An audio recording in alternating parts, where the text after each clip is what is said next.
You know, I must admit, I get a very, I enjoy watching you ladies. I really do. What I don't understand is,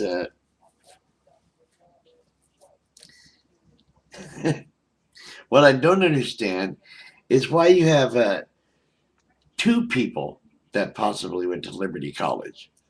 I don't know what about that Hassel, that girl, but yeah, I know. Whoopi, you like to make fun of her and everything, I know, but you won't make fun of your black friend because then you'll be picked on for picking on your own people. I understand that. But you need to ridicule this person.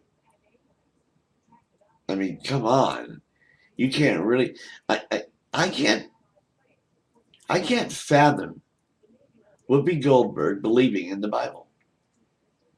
I can't fathom it. I know Joy Behr there, I know she doesn't.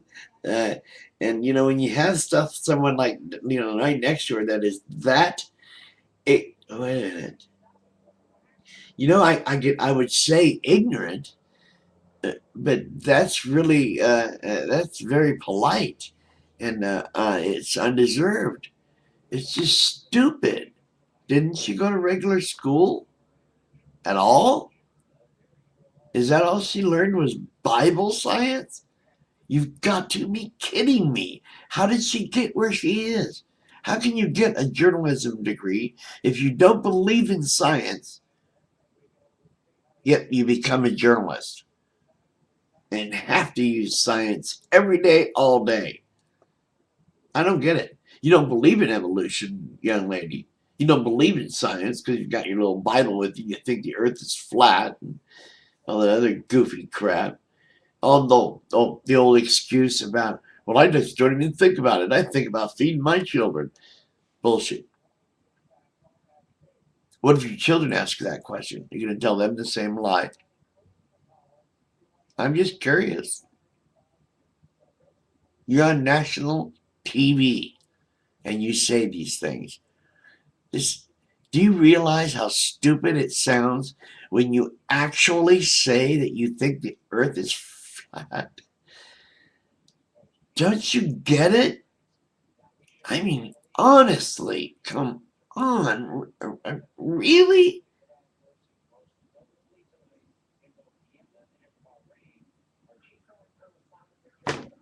The ridiculous deserves not but ridicule. Therefore, I guess it's my turn. She even said this one.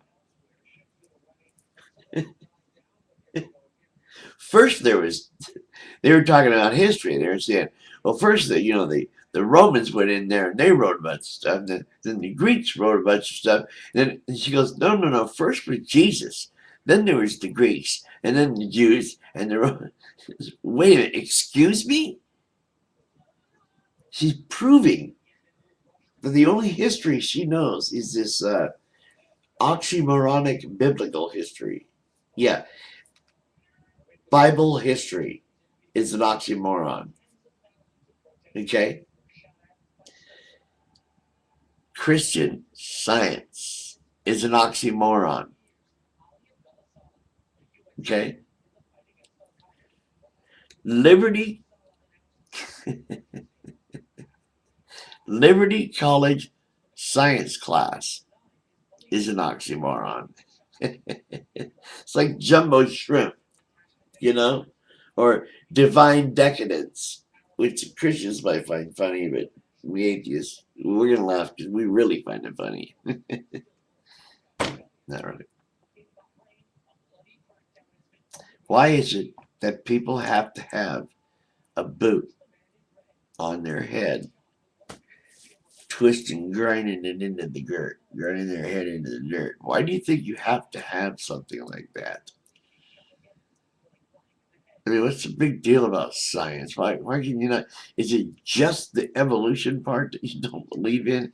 Because you use it every single day. Earth is flat. Jesus came first. You've got children, and you're going to drag them into some freaking church where one of your crazy preachers, probably Creflo Dollar, is going to first take all your money, then he's going to scream at your kids and threaten them with the fact that if they don't do as they're told or don't believe the way they tell them to believe, that they will be tortured, burned, their skin will burn and peel off in great pain for eternity because you weren't a good little girl or boy. How do you think your kids are going to react to that? Are you crazy? Makes me wonder if you had them circumcised, which is the stupidest religious covenant I ever heard anybody ever come up with. As if. One guy asked me, what does circumcision have to do with a bunch of old Jews at a table? You know, because I said in parody, how would you get that rule about circumcision? Well, genital mutilation. Who would think of such a thing?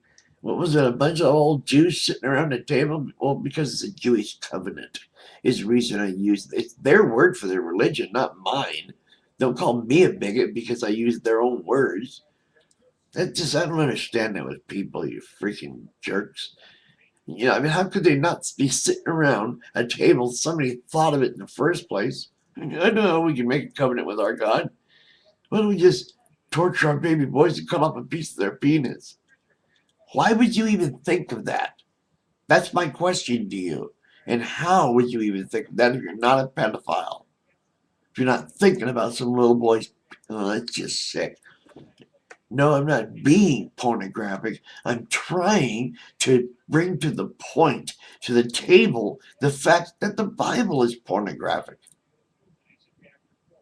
And people that believe this kind of crap and do so from the tenets of their so-called religious text,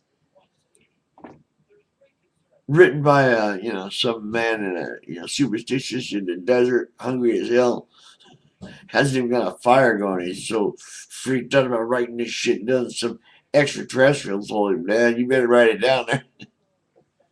Who knows? But it sure as heck wasn't an omnipotent God telling you to cut your boy's penis off.